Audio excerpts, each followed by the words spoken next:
தமிழ்நாட்டின் மையப்பகுதியாக விளங்கும் திருச்சிக்கு சாலை வழியாகவும் தொடர்வண்டி மற்றும் வான்வழி என 3 வழிகளிலும் எளிதில் சென்று சேரலாம் என்பதாலும் 2,17,000 வாக்காளர்கள் மட்டுமே அடங்கிய குட்டியுண்டு தொகுதி என்பதாலும் குறிப்பாக இட்னு வந்து இட்னு போவது மிக எளிது என்பதாலும் தாவேகா தலைவர் விஜய் திருச்சி கிழக்கு தொகுதியில் போட்டியிடுவது கிட்டத்தட்ட உறுதியாகிவிட்டது என்கிறார்கள் பனையூர் பங்களாவாசிகள்.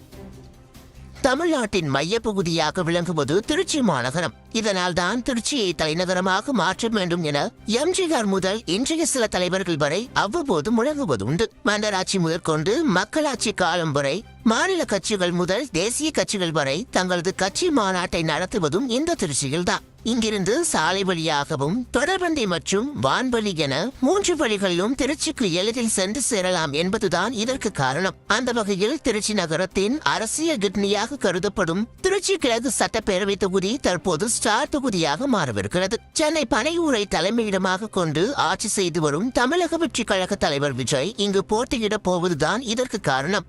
ஏனென்றால் தமிழ்நாட்டிலேயே திருச்சி கிழக்கு தொகுதிதான் மிக குறைந்த வாக்காளர்களை கொண்ட தொகுதி. இங்கு வெறும் 2,17,000 வாக்காளர்கள் மட்டுமே வீற்றிருக்கின்றனர். எனவே தளபதி விஜயின் அரசியல் வழிகாட்டியான திருவாளர் புசி ஆனந்த் எப்படி குட்டியூண்டு புசி தொகுதியில் போட்டியிட்டு கிடைத்தாரோ அதே போல் தளபதி விஜயும் குட்டியூண்டு தொகுதியில் போட்டியிட்டால் பரப்புரைக்காக அவரை இட்னு வந்து இட்னு போவது எளிது, அடிக்கடி பனையூருக்கு போவதும் எளிது என முன்னாள் அமைச்சர் செங்கோட்டையன் அறிவுரை வழங்கினாராம். தொகுதியில் மேற்கொள்ள வேண்டிய பணிகளை அரசியல் பட்டறிவு கொண்ட முன்னாள் அமைச்சர் கூப்பா கிருஷ்ணனிடம் ஒப்படைக்கலாம் எனவும் அறிவுரை வழங்கியிருக்கிறார் செங்கோட்டையன். ஆகா, பட்னு போய் சட்னு வந்துடலாமா?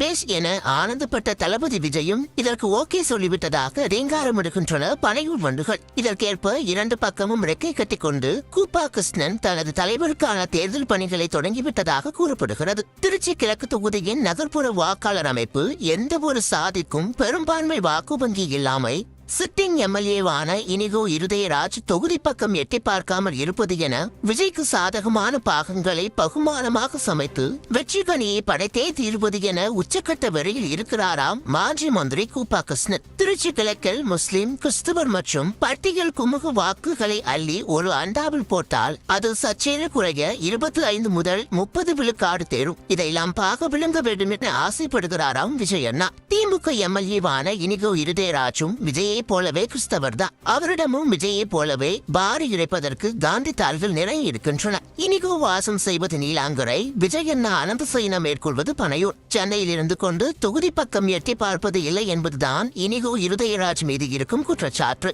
அப்படி பார்த்தால் பனையூர் பண்ணையார்கள் அவர்கள் இலவு விழுந்தால் கூட எட்டி பார்க்க மாட்டார் என்பதும், தனக்காக ஓட்டு போடுபவர்கள் கூட பனையூர் வந்து ஓட்டு போட வேண்டும் என எதிர்பார்ப்பவர் என்பதும் ஓரறிந்த உண்மை.